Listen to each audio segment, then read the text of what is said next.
दोस्तों, चिराग पासवान ने कह दिया है कि वो धर्मेंद्र प्रधान से बात नहीं करेंगे। जीतन राम मांझी 15 सीटों पर अड़ गए हैं और नीतीश कुमार अपने कार्यकर्ताओं से, पदाधिकारियों से कह रहे हैं कि हमें बीजेपी से आगे जाना है। यानी कि तारीखों के ऐलान के बाद लगातार जो एनडीए के सहयोगी दल हैं उन्होंने आंखें दिखाना शुरू कर दिया है और स्थिति लगातार बिगड़ती जा रही है। आखिर क्या स्थिति है एनडीए में, सब जानेंगे। हमारे साथ चंद्रकांत जी हैं। चंद्रकांत जी, एनडीए में जो लगातार सहयोगी आंख दिखा रहे हैं, बयानबाजियां कर रहे हैं, इनसे क्या स्थिति लग रही है? देखिए, भारतीय जनता पार्टी को लगता था कि सब कुछ आसान है, लेकिन असल में सब कुछ आसान है नहीं, सब कुछ मुश्किल है और लगातार मुश्किल होता जा रहा है। चिराग पासवान के पास तो ये लोग बिल्कुल आखिर में पहुंचे। उससे पहले उपेंद्र कुशवाहा के पास पहुंचे थे। उपेंद्र कुशवाहा ने कहा कि भाई 12 से 15 सीटें दे दीजिए। जीतन राम मांझी ने कहा कि हमको 15 सीटें दे दीजिए। दोनों को तो ये आश्वासन देकर निकाला कि हाँ ठीक है, देखते हैं, विचार करेंगे और आप भी कुछ देखिए, कम कीजिए। लेकिन जब भी चिराग के पास पहुंचे, पहली बात तो चिराग इनसे मिलने के लिए पटना नहीं आए। चिराग दिल्ली में थे। धर्मेंद्र प्रधान और विनोद तावड़े इन सबको दिल्ली जाना पड़ा। उनसे मिले, 45 मिनट की मीटिंग हुई। चिराग ने दो टूक शब्दों में कह दिया कि भाई 30 सीटों से नीचे हम नहीं आने वाले। जब उन्होंने ये कह दिया कि हम 30 से नीचे नहीं आएंगे तो तमाम तरह की बातें कही गई कि चुनाव टफ है, मुश्किल हो रही है, कम सीटें कर लीजिए। लेकिन 45 मिनट के बाद चिराग ने चलते चलते ये बात बोल दी कि 25 से कम पर कोई बातचीत नहीं होगी, कोई समझौता नहीं होगा, और इतना कह के ये मीटिंग खत्म हो गई। लेकिन इसके बाद चिराग पासवान ने फौरन दो फैसले लिए। एक फैसला उन्होंने लिया कि उन्होंने अपने जीजा अरुण भारती को बिहार का प्रभारी बना दिया और राजू तिवारी जो प्रदेश अध्यक्ष हैं उनको सह प्रभारी बना दिया। और फिर एक बात निकल कर आती है चिराग पासवान की तरफ से, जिसमें वो ये कहते हैं कि वो धर्मेंद्र प्रधान से बात नहीं करना चाहते। धर्मेंद्र प्रधान से वो सीटों पर बात नहीं करेंगे। अगर धर्मेंद्र प्रधान को ही बात करनी है तो वो हमारे प्रभारी से बात करे। भाई, धर्मेंद्र प्रधान भी प्रभारी हैं चुनाव के, हमने भी चुनाव का प्रभारी बात बना दिया है, तो जरा कद में बात होनी चाहिए। धर्मेंद्र प्रधान हमारे यहां अरुण भारती से बात कर ले, हमसे बात ना करें। हमने अपनी बात रख दी है। इससे पहले चिराग पासवान ने 4 शर्तें रखी थी। चिराग पासवान ने कहा कि हमको जो सीटें आप दे रहे हैं वो हमारी लोकसभा चुनाव के परफॉर्मेंस को जरा याद रखिएगा, क्योंकि हमारा स्ट्राइक रेट 100% था, तो हमको उस हिसाब से सीटें दीजिएगा। फिर उन्होंने कहा कि विधानसभा चुनाव में हमारा प्रदर्शन बहुत बेहतर रहा है, तकरीबन 5% हमको वोट शेयर मिला है पिछली बार, उसको भी ध्यान में रखिएगा। तीसरी बात उन्होंने ये कह दी कि जिन सीटों पर हम चुनाव जीते हैं लोकसभा का, उनमें से उनके अंडर आने वाली 2-2 सीटें हमको चाहिए। अब वहां पर उनका कोई विधायक तो है नहीं, तो क्या बीजेपी और नीतीश अपने कोटे से विधायक देंगे? पेंच यहां पर फंसा हुआ है। चौथी बात, उन्होंने गोविंदगंज की सीट मांग ली। वो सीट बीजेपी की जीती हुई है और वो सीट चिराग अपने लिए मांग रहे हैं। यानी, और हाँ, एक और बात जो चिराग की तरफ से अब सामने आ रही है कि सीटें तो वो मांग ही रहे हैं, इसके साथ साथ चिराग ने आयोग में पद भी मांगे हैं कि हमको आयोग में पद भी दिए जाए। अब भारतीय जनता पार्टी को यह समझ नहीं आ रहा कि अगर चिराग की सारी बातें वो मान भी ले तो मांझी और उपेंद्र का क्या करें? अगर आप उनकी बात मानेंगे तो इनकी भी बात माननी पड़ेगी। इस बीच जीतन राम मांझी एक्टिव होते हैं। जीतन राम मांझी कहते हैं कि भैया 15 सीटें दे दो, अगर 15 सीटें नहीं देंगे तो हम चुनाव ही नहीं लड़ेंगे। उन्होंने ये भी कह दिया। लेकिन सिर्फ इतना ही नहीं, जीतन राम मांझी ने एक लाइन भी लिखी, रामधारी सिंह दिनकर को आप सभी ने पढ़ा होगा, उसमें उन्होंने कुछ चेंजेस कर दिए अपने हिसाब से।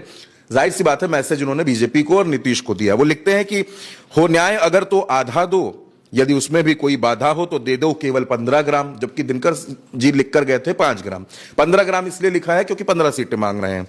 रखो अपनी धरती तमाम, हम वही खुशी से खाएंगे, हमको इन्होंने अपनी पार्टी के स्टाइल में लिखा है, और परिजन पे असीना उठाएंगे। जीतन राम मांझी ने यह पोस्ट किया और उसके बाद खबरें यह भी आई कि जीतन राम मांझी कह रहे हैं कि अगर 15 सीटें नहीं मिलेंगी तो हम चुनाव ही नहीं लड़ेंगे। अच्छा, यहां पर आपको एक चीज और समझनी पड़ेगी कि चिराग पासवान क्या कह रहे हैं।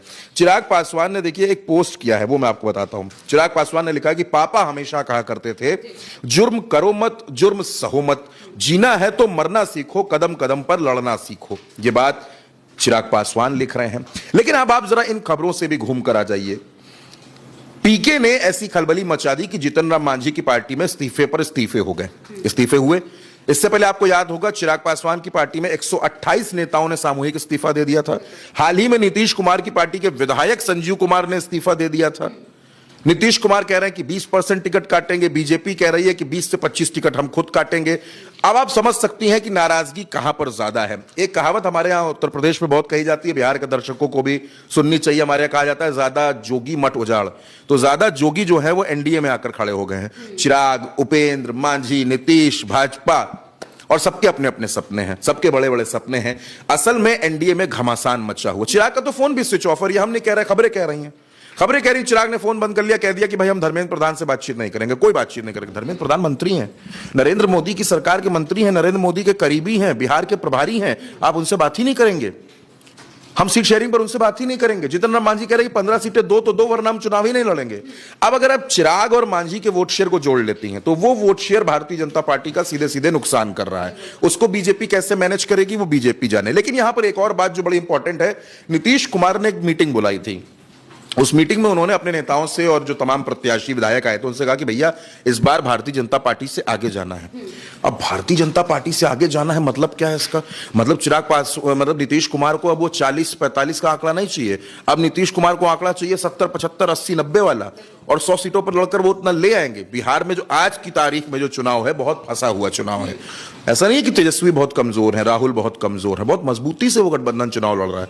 और ऐसा भी नहीं है कि पीके नुकसान नहीं कर रहे हैं। पीके अगर नुकसान कर रहे हैं तो नीतीश का भी कर रहे हैं और भारतीय जनता पार्टी का भी कर रहे हैं, सबका नुकसान वो कर रहे हैं।